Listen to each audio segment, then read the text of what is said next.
नमस्कार, खबरों की खबर में आपका स्वागत है। मैं हूं संकेत उपाध्याय। कर्नाटका विधानसभा की सभी 224 सीटों के लिए आज मतदान शांति के साथ पूरा हो गया। एक चरण में मतदान था, हो गया। शाम 5 बजे तक राज्य के करीब 5 करोड़ 31 लाख से ज्यादा मतदाताओं में से करीब 70% लोगों ने अपने मताधिकार का इस्तेमाल किया है। यह फिगर और बढ़ेगा, ये भी प्रोविजनल आंकड़े हैं, आगे चल के और पता चलेगा कि कितने लोगों ने सही में मतदान किया। यह पिछली बार के 72% से ज्यादा भी जाएगा या नहीं। अब 13 मई को नतीजों के दिन जब ईवीएम खुलेगी तो पता लगेगा कि कर्नाटक में किसकी सरकार बनेगी। लेकिन इस बीच अलग अलग चैनलों ने जो एग्जिट पोल कराए हैं उनके नतीजे बहुत ही दिलचस्प तस्वीर प्रस्तुत कर रहे हैं।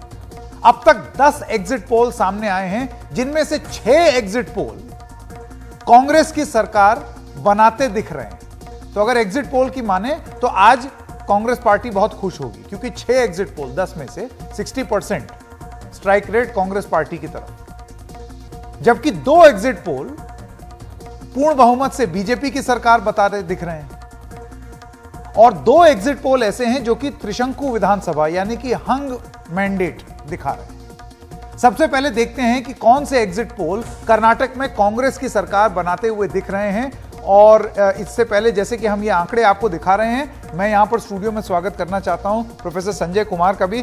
प्रोफेसर कुमार, ये कुछ एग्जिट पोल हैं जो कि बीजेपी कांग्रेस को माफ कीजिएगा, सी वोटर दे रहा है 100 से 112, एक्सिस माई इंडिया दे रहा है 122 से 140, इंडिया टीवी सीएनएक्स 110 से 120, today Chanakya 120, times now ETG 113, जी न्यूज मेट्रीज 103 से 118। तो 6 ऐसे एग्जिट पोल हैं जिनको अगर आप देखें तो उससे ऐसा लगता है कि कांग्रेस की सरकार बन रही है। किस तरीके से देखते हैं? मुझे लगता है एक बात तो स्पष्ट है संकेत, कि जो एग्जिट पोल बीजेपी की भी बढ़त दिखा रहे हैं या हंग असेंबली की ओर इशारा कर रहे हैं, सारे के सारे एग्जिट पोल में अगर वोट शेयर का अनुमान बताते तो सभी कांग्रेस का वोट बीजेपी से ज्यादा दिखाते। अब सवाल यह है कि कुछ एग्जिट पोल जो लोग कर रहे हैं, शायद मैं आपको बता दूं, टुडेज चाणक्य ने ये फिगर रिवील किया है और एक्सिस माई इंडिया ने भी, वो 42 और 42.5% कांग्रेस को दिखा रहे हैं। हाँ। नहीं, आप जिन 2 एग्जिट पोल का जिक्र कर रहे हैं वो तो सीटें बहुत दिखा रहे हैं कांग्रेस को, तो लाजमी है कि उनका वोट शेयर कांग्रेस के लिए जरूर ज्यादा होगा। लेकिन कुछ ऐसे एग्जिट पोल जो हंग असेंबली की ओर इशारा कर रहे हैं या ये कह रहे हैं कि बीजेपी को बढ़त हो सकती है, शायद इन एग्जिट पोल के भी वोट शेयर के आंकड़ों में कांग्रेस आगे होगी। लेकिन कुछ एग्जिट पोल जिन्होंने किया है उनके वोट शेयर जिस तरह से आए हैं, सीटों में जब उन्होंने परिवर्तित किया तो वो बिल्कुल उसको मॉडरेशन नहीं कर रहे हैं और इसी के लिए सीटें कांग्रेस की तरफ झुकता हुआ दिख रहा है। लेकिन कुछ ऐसे शायद एग्जिट पोल हैं वो पास्ट इलेक्टोरल हिस्ट्री को देख रहे हैं कर्नाटक में, क्योंकि संकेत याद होगा आपको, कर्नाटक में अगर आप पिछले 3-4 इलेक्शंस को देखें, कांग्रेस को वोट ज्यादा मिले। पिछले चुनाव को देख लीजिए, 38% वोट, सीटें आई 80 और कांग्रेस को 36, बीजेपी को 36% वोट और सीटें आई 104। सही बात है। उसके पिछले भी चुनाव में, उसके पिछले चुनाव में भी ऐसा ही हुआ। इसी के लिए जो कुछ एग्जिट पोल के जो अनुमान है वो बहुत ढुलमुल जैसे हैं, थोड़ा इधर थोड़ा उधर, क्योंकि वो शायद अस्वस्थ नहीं हो पा रहे हैं कि कांग्रेस शायद वोट शेयर ज्यादा लेके भी सीटें में बढ़त ले पाएगी या नहीं ले पाएगी। सही बात है, सही बात है। तो 10 एग्जिट पोल में से एक बार फिर से आपको ये शुरू से दिखाते हैं, कर्नाटक में किसकी सरकार। 10 एग्जिट पोल के नतीजे आ गए हैं, जिसमें से 6 एग्जिट पोल में कांग्रेस की सरकार है, 2 एग्जिट पोल में बीजेपी की बहुमत है और 2 में त्रिशंकु विधानसभा, यानी कि वहां पर और कुछ भी नहीं हो रहा है। मतलब किसी की सरकार स्पष्ट रूप से आती हुई दिखाई नहीं दे रही है। और जो प्रोफेसर कुमार अभी बता रहे थे कि इसमें से बहुत सारे ऐसे एग्जिट पोल हैं जो कि ये नहीं बता रहे हैं कि वो किस आधार पर इस नतीजे पर पहुंचे हैं, वोट शेयर कितना दे रहे हैं, क्योंकि उसी से गणित समझ में आती है। बिल्कुल, मुझे लगता है जब भी आप कोई पोल करते हैं, चाहे वो एग्जिट पोल हो, ओपिनियन पोल है, हम लोगों से क्या पूछते हैं? हम पूछते हैं आपने किस पार्टी को वोट देने का मन बनाया है, या एग्जिट पोल में ये पूछते हैं अभी अभी जो चुनाव हुआ इसमें आपने किस पार्टी को वोट दिया। वोट शेयर का अनुमान किया जाता है और उस अनुमान के आधार पे उसको सीटों में तब्दील की जाती है, जिसको हम कहते हैं कन्वर्जन करते हैं। जब तक आप वोट शेयर नहीं बताते, शायद ना तो हमें सर्वे की क्वालिटी का पता चलता है और न ही ये पता चलता है कि सीटों के हिसाब से तो एक पार्टी आगे दिख रही है, लेकिन वोट शेयर कितना है, मुझे लगता है ये बहुत अहम है। हर सर्वे को, या वो एग्जिट पोल हो, सर्वे हो, ये जरूर है कि उन्हें वोट शेयर अनुमान जरूर दिखाना चाहिए। बिल्कुल।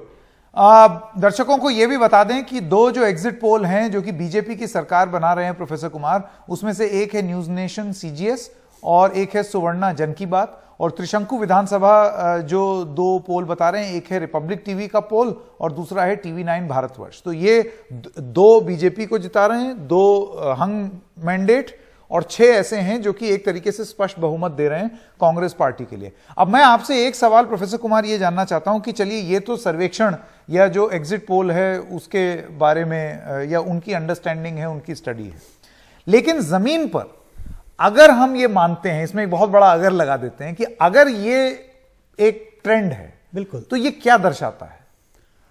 ये वही एग्जिट पोल के जो अभी अनुमान आ रहे हैं या आप उसको जो कह लें, ये उसी ओर इशारा कर रहे हैं जो जब CSDS लोकनीति ने NDTV के साथ सर्वे किया था अप्रैल के आखिरी वीक में, और बिल्कुल कहूं 22 से लेकर 28 तक, या यूं कहें बजरंग बली और बजरंग दल की कंट्रोवर्सी से पहले। हाँ, तो ये लग रहा है कि उस समय जो हमें आकलन मिला था कि कांग्रेस स्पष्ट बहुमत की ओर बढ़ती हुई दिख रही थी, कांग्रेस को कंफर्टेबल लीड थी बीजेपी के ऊपर, जिसका आपने जिक्र किया, बजरंग बली और तमाम चीजों का प्रधानमंत्री ने पुरजोर प्रचार किया पिछले 10 दिनों में, लेकिन शायद उसका बहुत असर होता हुआ दिखाई नहीं पड़ रहा वोटरों के मन पर।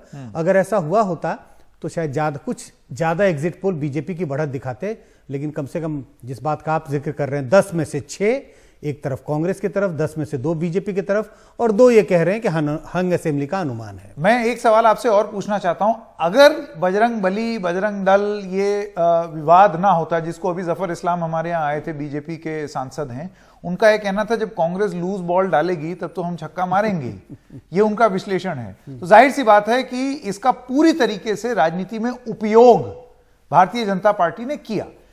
आपका विश्लेषण क्या है प्रोफेसर कुमार? आपको लगता है कि अगर ये लूज बॉल कांग्रेस ना देती और बीजेपी ना इस पे छक्का मारती तो क्या ये मार्जिन और ज्यादा वाइड होता? मुझे लगता है क्या बीजेपी ने कवर अप किया है थोड़ा? नहीं, मुझे लगता है इररिलेवेंट हो गया वो लूज बॉल। कई बार होता है, लूज बॉल होता है और बैट्समैन मारने की तो कोशिश करता है लेकिन चूक जाता है। तो ये लूज बॉल कुछ मतलब ये जो मुद्दा है ना तो बीजेपी के पक्ष में गया ना कांग्रेस के पक्ष में जाता, वो बिल्कुल न्यूट्रल सा रहा। तो मैं नहीं मानता कि अगर ऐसा लूज बॉल कांग्रेस नहीं फेंकती तो शायद कांग्रेस का विक्ट्री मार्जिन और बड़ा हो सकता था। मुझे नहीं लगता इसका कोई असर। अपने आप को कंफर्टेबल बनाने के लिए अगर जेडीएस का सपोर्ट लेना हो तो आपको क्या लगता है कि जेडीएस के लिए ज्यादा सही क्या होगा कि वो कांग्रेस के साथ जाएं या बीजेपी के साथ जाएं? क्योंकि अगर आप इस गणित को देखें तो रेंज इस तरीके से दी है, कुछ तो बहुत क्लियरली कांग्रेस को लीड में दिखा रहे हैं। मतलब वो जो 113 का जादुई आंकड़ा है, कुछ ऐसे पोल हैं जो कि वो शुरू ही रेंज 120 से कर रहे हैं, लेकिन कुछ ऐसे हैं जो कि जैसे 100, 112 इस तरीके से भी है। ऐसे में अगर जेडीएस का साथ मिल जाए तो बीजेपी भी अपने आप को एक पोल पोजीशन में हो सकता है देख सके। बिल्कुल, अगर हंग असेंबली होगी, और हंग असेंबली की सूरत तो तभी होगी जब कांग्रेस के पास मेजॉरिटी नहीं होगी, और वैसी स्थिति में तो हम सब जानते हैं संकेत की मैनिपुलेशंस या आपकी स्किल्स कितनी है कि आप दूसरे एमएलएस को अपनी ओर मिला सकें। बीजेपी को इसमें महारत हासिल है, हमने पिछले कई चुनाव में देखा है। तो यही कर्नाटक में ही, हाँ, कर्नाटक में भी हमने देखा और मध्य प्रदेश में देखा, पूरी सरकार बदल गई। तो ऐसी स्थिति जब आएगी तब देखेंगे, इस पर चर्चा करेंगे। उम्मीद तो सब यही करते हैं कि बीजेपी को इसमें महारत हासिल है। जाते जाते एक सवाल आपसे मैं फिर पूछ दूं, आपके हिसाब से जो अभी तक मेथोडोलॉजी आप समझ पाए हैं इन पोल्स की, जो लोग जो आंकड़े रिफ्लेक्ट कर रहे हैं, वो उसमें आप मतलब कितना सटीक देखते हैं जिस तरीके से ये पोल किए गए हैं? जैसे एक आपने वोट शेयर वाली बात तो बता दी, आपने कहा मेथोडोलॉजी को मैं कितना सटीक मानता हूं। अगर आप डॉक्टर के पास अपनी रिपोर्ट्स लेके जाएंगे तभी तो डॉक्टर ये बता पाएगा कि आपका बुखार किस वजह से है, क्या कारण है, मलेरिया है कि कोई और दूसरी बीमारी है, टाइफाइड है या कोरोना है जिसका आजकल जितना जिक्र हो रहा था। जब रिपोर्ट ही नहीं होगी सामने में तो डॉक्टर क्या बताएगा? वो ये सिर्फ ये कह सकता है कि आपको बुखार है, कारण में नहीं बता सकता।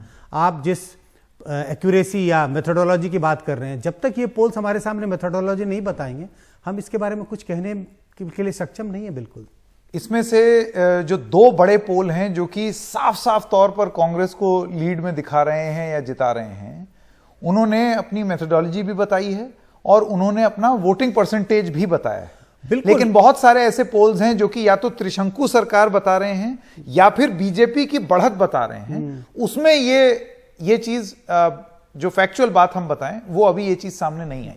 मुझे लगता है दो चीजें मैंडेटरी होनी चाहिए, वोट शेयर और मेथोडोलॉजी। कम से कम आप अपनी मेथोडोलॉजी का जिक्र करें, सैंपल साइज, सैंपल रिप्रेजेंटेटिव है या नहीं है, और वोट शेयर तो मैंडेटरी होना चाहिए। किस आधार पर? अब एक क्लासरूम है, 100 बच्चे हैं और बिना मार्क्स बताए हुए अगर टीचर ने कह दिया बच्चा ए और बच्चा डी ये दोनों नंबर 1 और नंबर 2 हैं, मार्क्स बताया नहीं आपने, कौन उस पर भरोसा करेगा? कम से कम वोट शेयर तो बताएं। वोट शेयर बताने के बाद ही हम कह सकते हैं कि हाँ भाई कौन सा पोल जो है हमें ज्यादा एक्यूरेट दिख रहा है। आखिरी सवाल, ओपिनियन पोल जो CSDS और NDTV ने किया था उसमें जिस तरीके के जवाब आ रहे थे, आपको लगता है कि अधिकांश पोल उसी दिशा में लेकर के गए हैं, उसी विश्लेषण पर लेकर के गए? अधिकांश उसी दिशा में जा रहे हैं। कुछ पोल उससे ज्यादा करीब दिखते हैं जो कांग्रेस को जरा ज्यादा बढ़त दिखा रही है। मुझे लगता है जो हमने आखिरी अप्रैल के आखिरी सप्ताह में जो ओपिनियन पोल किया था उसी डायरेक्शन में दिखाई पड़ता है। ठीक है, प्रोफेसर संजय कुमार, बहुत बहुत धन्यवाद आपका हमसे बात करने के लिए, हमारे साथ जुड़ने के लिए। कुछ प्रतिक्रिया आई है, जो राजनीतिक दल हैं और उनके नेता हैं उन्होंने बयान दिया है, जो अभी के मुख्यमंत्री हैं, जो मुख्यमंत्री आगे बनना चाहते हैं, जो मुख्यमंत्री थे और जो बड़े रसूखदार नेता हैं कर्नाटक से, सबकी प्रतिक्रिया आई है। आइए एक एक करके सुनते हैं। Exit polls are exit polls, and even these exit polls are going very close finish. So, but our information on ground is very clear that we are going to get 100% complete majority, comfortable majority, and the real poll results will be there on 13th. I think everybody should wait till 13th. You know, my first reaction is I don't believe these numbers because all surveys are telling different numbers. I stand by my number. I will cross 146. There is no doubt in it. I know the work what we have done, and the people also have confidence on us. They want a change in Karnataka, for a better Karnataka, for a progressive Karnataka, for a corruption-free Karnataka, and it is a global Karnataka. People are highly educated, they are looking at the larger interests. You wait and see after the result. Even now I am 100% confident because I have governed of the state and I know the pulse of the people of Karnataka. Even now I am telling you that we are going to get absolute majority and we are going to form the government. According to me, we are going to get absolute majority. The question of Hangam assembly does not arise at all. Well, I haven't seen the numbers very clearly, but if I am to believe that what people say and what's coming off the exit polls is that the Congress government is going to be in power, and we're very close to forming the government, and I'm sure that once the counting is done on 13th, we will form the government.